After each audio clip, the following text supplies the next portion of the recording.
High, ভালো আছেন তো দিদি? বন্ধুরা সবাইকে বলি একটা কথা, জানেন তো, লোকের সঙ্গে সোজা সরলভাবে মিশবেন না।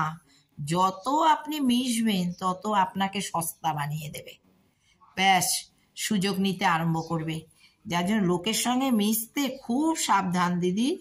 আমি তো প্রচুর লোকের সঙ্গে, আমার একটা বুটিক ছিল, প্রচুর লোকের সঙ্গে মিলেছি, স্বার্থ ছিল, ঠিক আছে। এখন আমার বুটিক বন্ধ করে দিয়েছি, কর্তা চলে গেছে, বুটিক আর কি হবে বুটিক করে, সব বন্ধ করে দিয়েছি, সবার সঙ্গে বন্ধ করে দিয়েছি। আমি এখন এই তো আপনাদের সঙ্গে কথা বলি, আপনাদের নিয়ে আছি, আমি খুব ভালো আছি, আমার দরকার নেই, স্বার্থ নেই।